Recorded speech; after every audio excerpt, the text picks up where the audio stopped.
everybody, just wanted to do a little quick video off the top here to introduce what's happening. So I decided, with a little push from Stu, and thank you, to start publishing some cooking videos. I've done my lives before, and I've certainly shared my audition for Wall of Chefs and other things like that.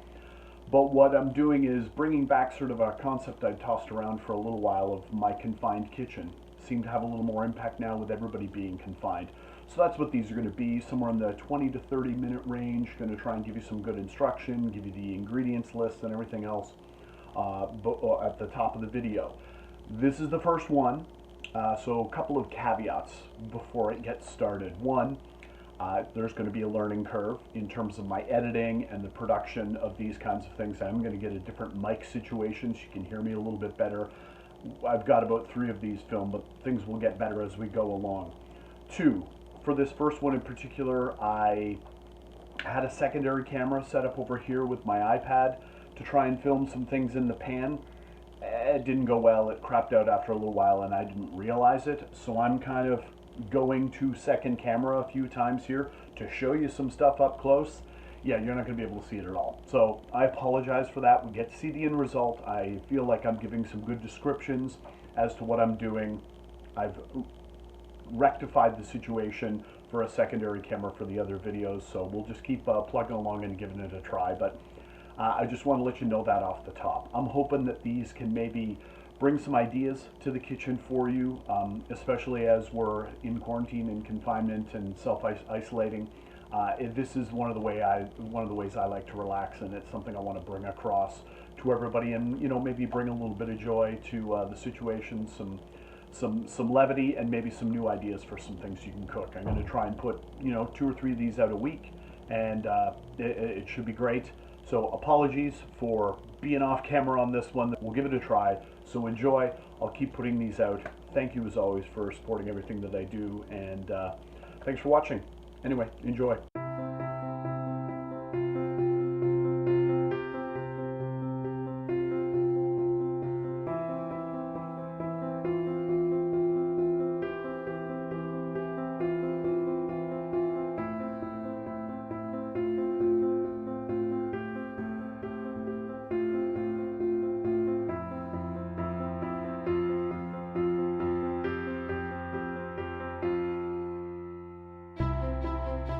Hello friends, and welcome to the Confined Kitchen, my little galley confined kitchen that I've been in many times before.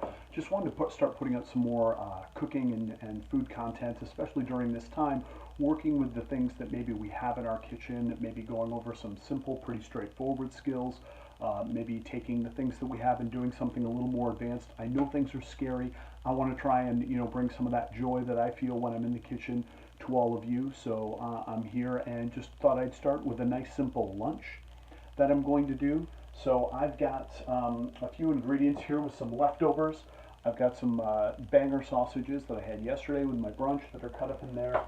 I've got some onions and peppers. I'm going to put some kale. We're going to do some sweet potato hash browns, and I'm going to do omelets a couple of different ways, just to give you a couple of different thoughts on how to do the omelets. Going to do a single egg omelet, smaller one, and then I'm going to do a larger one as well, and just kind of work that out. So we're going to give this a try. We're going to see how it goes. I'm looking forward to hanging out. So for starters, I'm going to get the heat going here.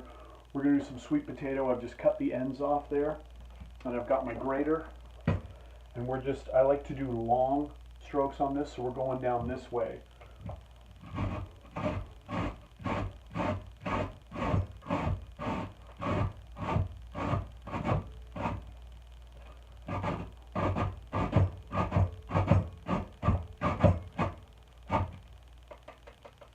So, skins on, absolutely all the time. I have in the past used a spiralizer for this, but mine actually broke. So now I've got this nice sweet potato right here. I've got a small pan warming up. I'm going to put a little oil in there.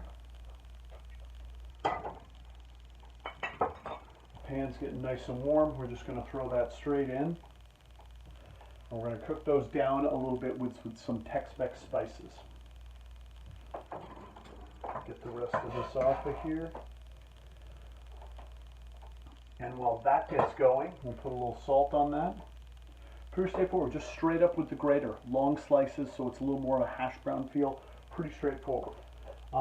We've got some Spanish onion chopped and some orange pepper chopped. I'm going to get those going right over here in the frying pan.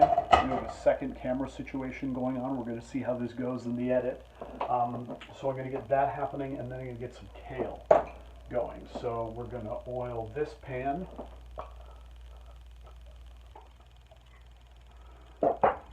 Oh, and I need to get my butter out because I'm going to need that.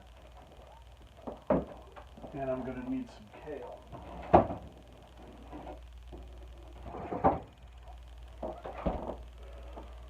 So kale from the grocery store. I love keeping kale around. It's hearty. It's really good for you. So the way that I'll tend to, oops, put a little kale in the sweet potato there. We don't need that because now one little thing with the sweet potato, I like to use a fork to kind of toss it around.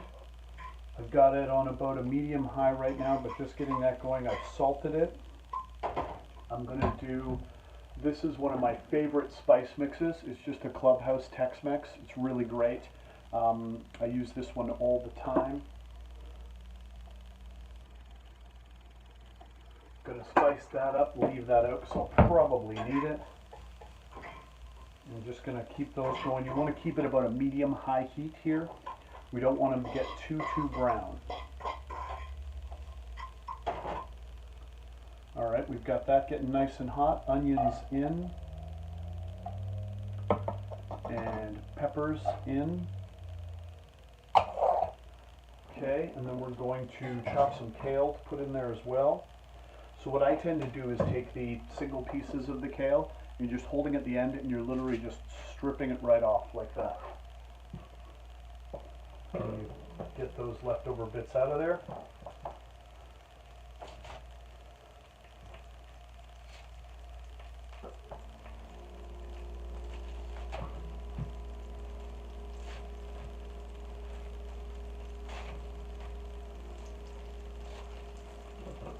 These are all attached. I'll take that all off afterwards, but that's good for right now with that kale. Put that over there. And I'm going to finely chop it. We've got this going. We'll put a little salt. A little pepper.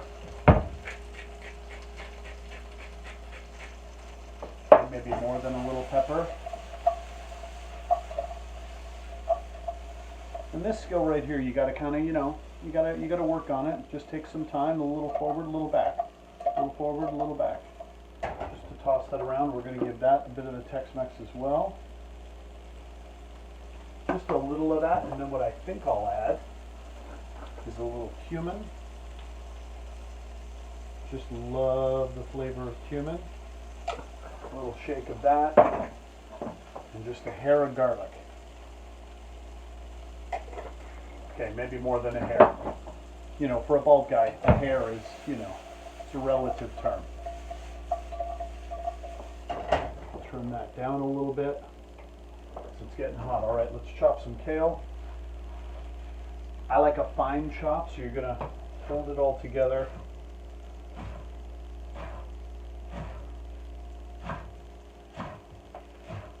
Chop it one way. You're going to bring it around. Chop it the other way.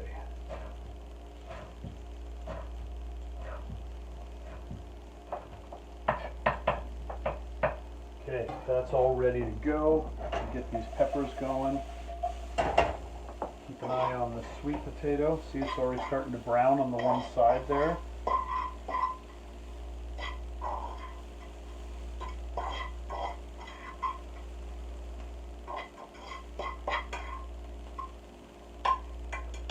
Doesn't take long because those sweet potatoes are thin. We don't want it smoking too much, so we're going to turn everything down a little bit.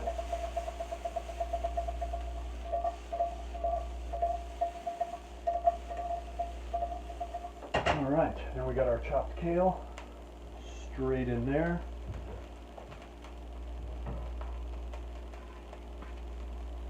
We've got everything in. I want to add a little bit more oil to this.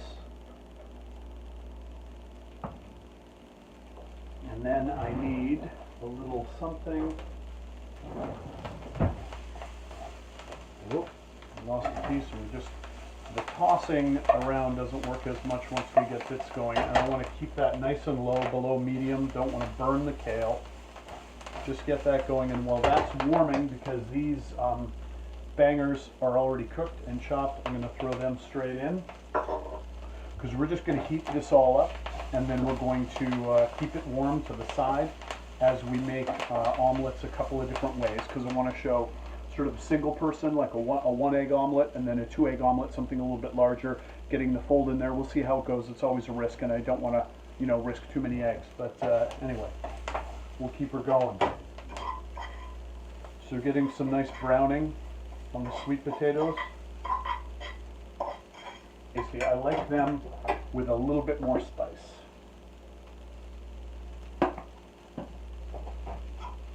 Okay, so we're just going to keep that going right there.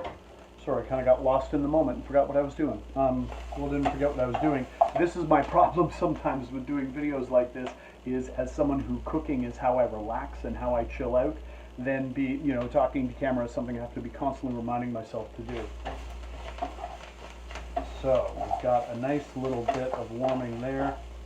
You can see that kale is nicely reduced. I'm going to take that off the heat. I'm going to leave that on because we're going to need it shortly. We got some cheese to go on the omelets as we make them.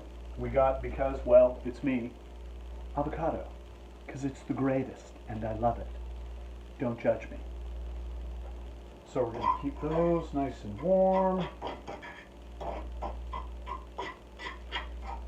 Turn that right down because that's good now, and these are just perfect. So what I'm going to do is get a little bowl, bingo bango, and we're going to put some of this, well, all of this in here. It's going to get warmed back up when I put it into the omelet. And I'm going to give this pan a little bit of a, I'm going to take these and put them over to the side so they're ready to go for me. I'm going to wash this because I'm going to need to take care of it to put one of the omelets in. Okay, so we got that for the single egg omelet, and then over here, fetch the big boy for the 2 egg omelet. So that's what we're going to do. These are going nicely here. So why don't we start with a 2 egg omelet? So. Actually, you don't know. First, we're going to do, because this is key. I get made fun of all the time because of the fact that I'm constantly having avocado. So I've got half an avocado left over from last night's dinner. So what I'm going to do is just show you how I slice an avocado. So I've always got the 1/2 with the pit in it that I've kept. So we're just going to do that. Turn. That gets the pit out. Press that knife down, and that takes care of it there. Then all we're going to do, I'm going to do it over on the other camera here, is just be real careful. I just feel the pressure of the edge of the knife. I'm not pushing through. They did say, especially for millennials and their avocado toast, that you know, avocado cutting based injuries are quite prevalent these days. But anyway, not for me. So we're just going right through. Just feeling that pressure down at the bottom, doing a little, I don't know, 1/2 centimeter cuts till you get it about like that. Okay? And we're going to put that aside for plating after, because we're definitely going to plate with that.